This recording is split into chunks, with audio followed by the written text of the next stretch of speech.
I, 29F, come from what you call an upper-middle-class family.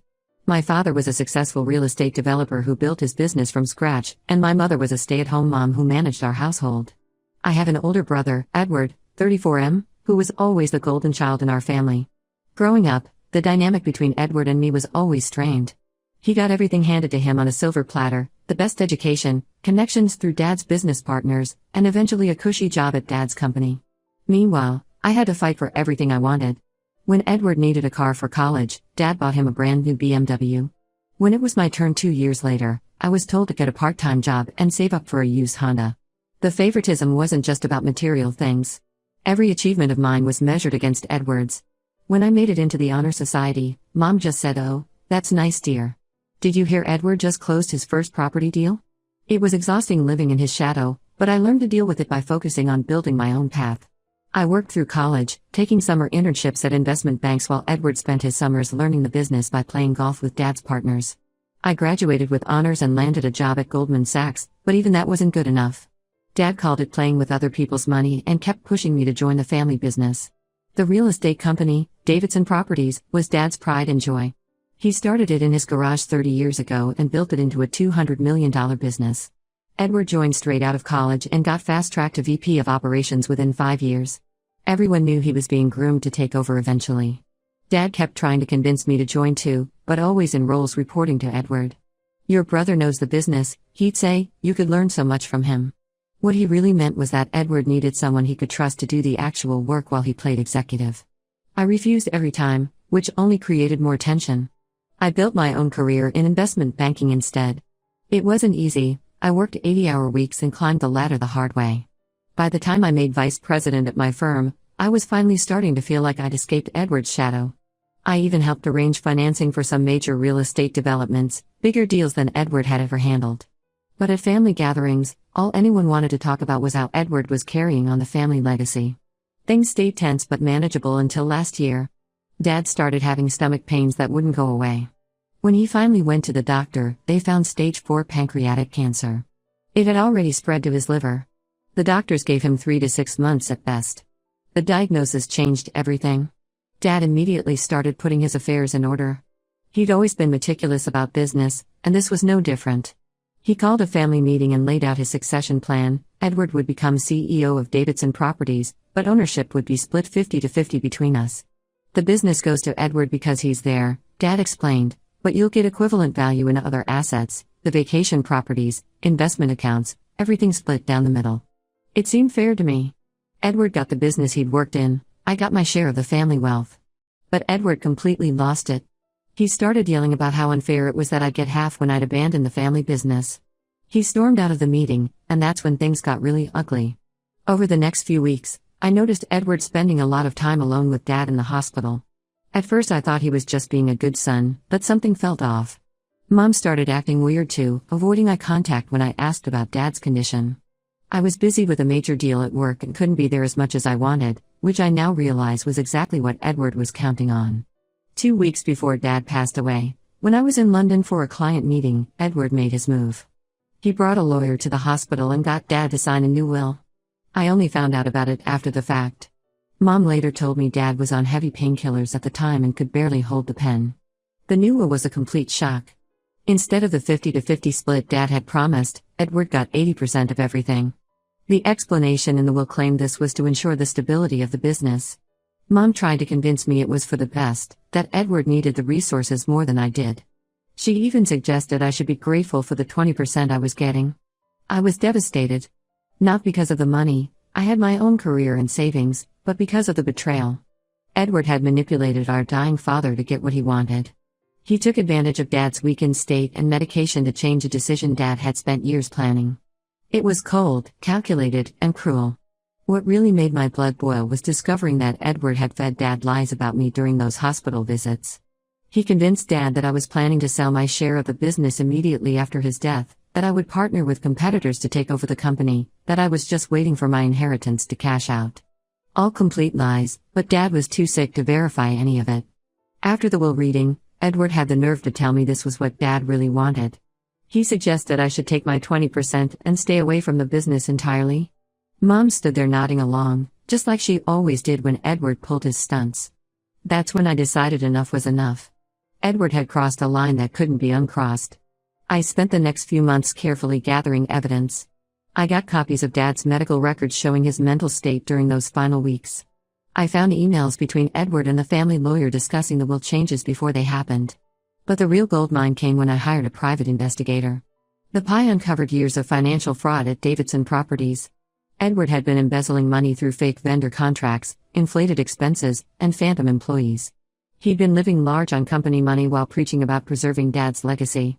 But that wasn't even the worst of it. The PI also found evidence of multiple affairs, including one with the wife of Dad's oldest friend and business partner. Instead of confronting Edward immediately, I decided to play the long game. I pretended to accept the will's terms. I showed up at family dinners, made nice with Edward, even congratulated him when the board officially made him CEO. All while building my case and waiting for the perfect moment to expose everything. That moment was coming soon, at the annual charity gala where all of Dad's old business partners would be present. Edward wouldn't know what hit him. Update 1: The annual Davidson Properties charity gala was everything I expected and more. It's a massive event held at the Plaza Hotel every year, where Dad's old business partners, major clients, board members, and family friends gather to celebrate and raise money for local housing charities. Dad started this tradition 20 years ago, and it was always his favorite night of the year. Edward spent weeks preparing for this event. He wanted to prove he was worthy of being Dad's successor, so he made sure everything was perfect. The theme was continuing the legacy. The irony wasn't lost on me.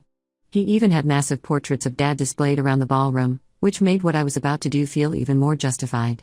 I arrived early and sat at my assigned table near the back. Edward had deliberately seated me far from the main action, probably hoping I wouldn't draw attention. His wife Sarah was helping him greet guests at the entrance.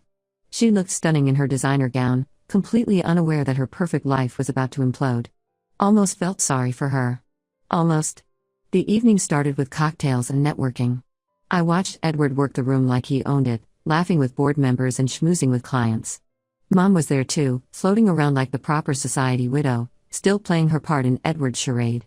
I noticed she kept glancing nervously in my direction. She knew something was off but couldn't figure out what. Then came the moment that sealed Edward's fate.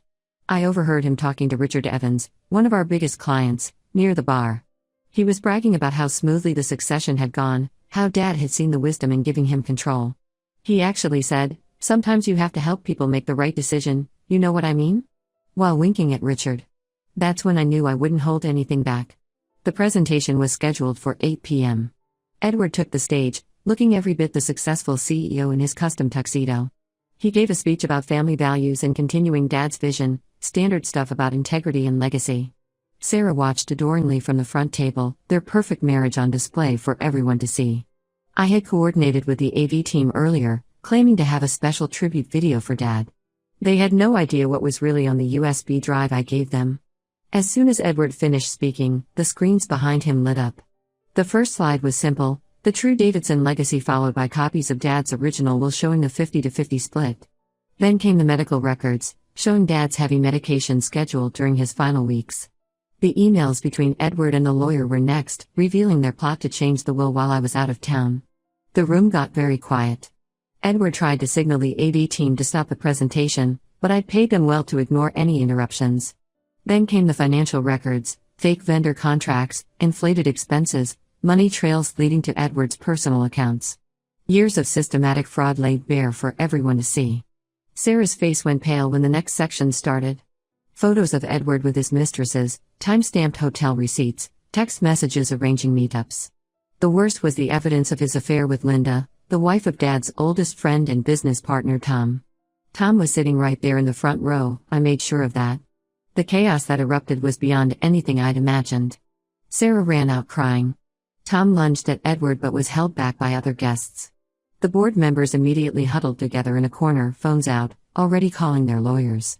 Edward tried to play it cool, claiming it was all fake, but I'd made sure to have copies of everything ready to distribute. Mom's reaction surprised me the most. Instead of defending Edward like she always did, she stood up and addressed the room.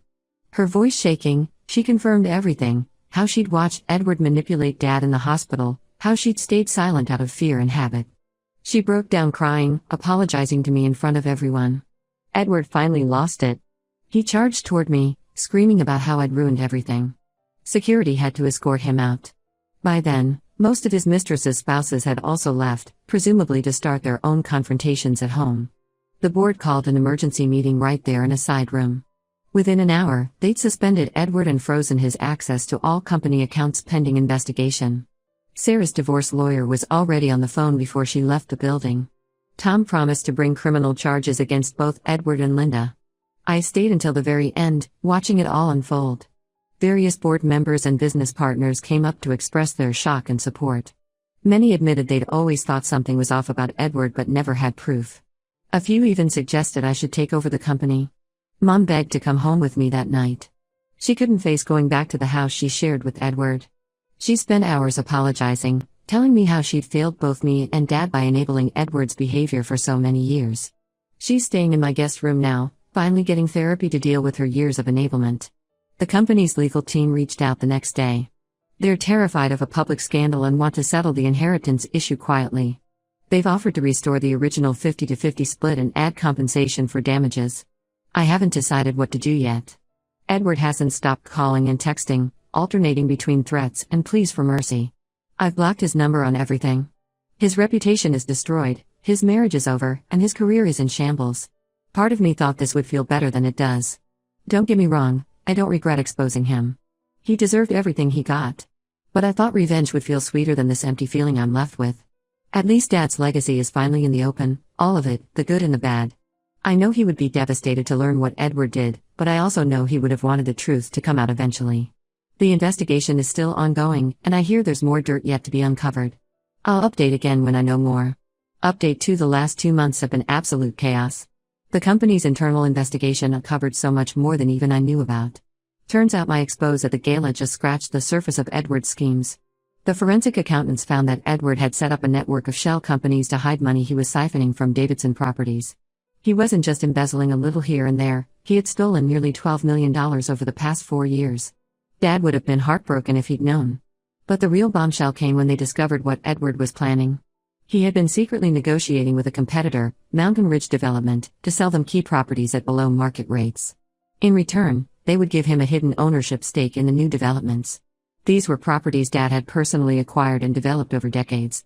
Edward was literally selling off Dad's legacy piece by piece. The board called me in for an emergency meeting last week. They laid out everything they'd found and made me an offer. They would restore the original 50-50 inheritance split if I agreed to join the company as Chief Strategy Officer. They needed someone with both real estate knowledge and financial expertise to clean up Edward's mess. They also wanted me to sign an NDA about certain aspects of Edward's dealings. Apparently some of them could trigger investigations into other companies too. I was ready to refuse. I had built my own career away from Davidson Properties, and I was doing well. But then Sarah reached out to me, and everything changed. She came to my office looking completely different from the polished executive wife I remembered from the gala. She was barely holding it together. That's when she told me she was 4 months pregnant. She had found out just a week before the gala but hadn't told Edward yet. Now she's stuck dealing with him for the rest of her life because of their child. Sarah showed me documents she found while moving out of their house. Edward had been planning to strip the company's assets and then file for bankruptcy, timing it so he could hide assets from both the divorce settlement and company creditors. He didn't care that this would destroy the jobs of hundreds of employees who had been loyal to Dad for decades. That was when I knew I had to take the board's deal. But I made my own demands: full audit powers, the ability to reverse any deals Edward had made in the past year, and a seat on the board. They agreed to everything. They were that desperate to avoid more scandal. Mom's still living with me, but things are complicated. She's struggling to process everything that's coming out about Edward. She keeps saying things like he was such a sweet boy and I don't know where we went wrong. I try to be patient, but sometimes I want to scream at her that she knows exactly where they went wrong. They spoiled him rotten and never held him accountable for anything. The therapy seems to be helping her though. Last week she finally admitted that she had seen warning signs about Edward's behavior for years but chose to ignore them. She said she was too afraid of losing her comfortable life to stand up to him or Dad. At least she's being honest now. Edward tried to fight back, of course. He hired some hotshot lawyer to claim that he was set up, that I had fabricated everything out of jealousy. But the evidence was too solid. The board's investigators had found everything independently after my gala presentation. Even his lawyer dropped him when the full scope of his fraud came to light. Sarah's divorce is moving forward, and she's made me her key witness. She's determined to protect her baby's future inheritance from Edward's schemes. The judge has already frozen most of his remaining assets after seeing evidence of his planned bankruptcy fraud. I'm slowly learning the details of Dad's business that I had stayed away from all these years. Turns out I have a knack for real estate development when I'm not being pushed aside or undermined. Some of Dad's old partners have started reaching out, saying they always wondered why I wasn't more involved in the company. The hardest part has been dealing with the employees. Many of them had looked up to Edward, believed in him. Finding out about his betrayal hit them hard. I've been trying to rebuild their trust in the Davidson name, but it's going to take time. I know there's more to come. The investigators say they're still finding new evidence of Edward's schemes every day. I've heard rumors that some of his shadier deals might attract federal attention. I'll update again when I know more. Update 3: The dust has finally settled, and things have fallen into place in ways I never expected. The company is stable now, and last month the board unanimously voted to make me CEO. Turns out I inherited more of Dad's business instincts than anyone realized. We've managed to reverse most of Edward's damaging deals and even landed 3 major development projects that he had nearly lost. The federal investigation into Edward's dealings wrapped up last week. He's facing multiple charges of wire fraud, tax evasion, and money laundering. His lawyer is pushing for a plea deal, but from what I hear, he's still looking at significant jail time. The evidence trail was just too clear. Edward made one last desperate attempt to worm his way back in. He showed up at my office unannounced last week, looking nothing like the polished executive he used to be. He'd lost weight, his designer suits replaced by off-the-rack clothing. He brought Mom along, thinking she would help plead his case. His timing was awful. We were in the middle of a board meeting. He burst in claiming he had changed, that he understood his mistakes now, and wanted to make amends. He even offered to take a junior position in the company, anything to get back in. Then he played his final card. He started talking about how Dad would have wanted the family to stick together. That's when Mom surprised everyone. She stood up, looked him straight in the eye, and said, "Your father would be ashamed of what you did to this company and your sister." She told him to leave and never contact us again. The security team had to escort him out while he yelled about family loyalty. It was pathetic but also strangely liberating. Sarah had her baby last month, a beautiful little girl named Claire. She asked me to be the godmother, which felt like the ultimate victory over Edward. He's not even allowed unsupervised visits with his daughter. The judge saw his history of deception as a character issue. He's required to pay significant child support from what's left of his assets, but he can't make any business decisions about his remaining shares without board approval. Mom's still living with me, but she's different now. The therapy has helped her understand how her enabling behavior contributed to everything. She started volunteering at a women's shelter, helping other women who stayed in bad situations out of fear or dependency. Sometimes I catch her looking at old family photos with tears in her eyes, but she's finally standing on her own. The company's thriving under the new management. We've restored relationships with clients who had been wary of dealing with us after Edward's fraud came to light. Dad's old business partner Tom has become a mentor to me, saying he wishes he had seen my potential years ago instead of just following Edward's lead. Some family members, especially on Mom's side, still think I went too far with my revenge. They say I could have handled things privately, that exposing Edward publicly was unnecessarily cruel. But they don't understand, this was never just about the inheritance or even the business. This was about years of manipulation, favoritism, and abuse of trust. I don't regret anything. Edward made his choices, and now he's living with the consequences. The company is stronger than ever, Dad's legacy is secure, and for the first time in my life, I'm not living in anyone's shadow. I sleep just fine at night knowing that justice was served. Sometimes karma needs a little help, and I was happy to assist. This chapter of my life is finally closed, and I'm ready to write my own story now.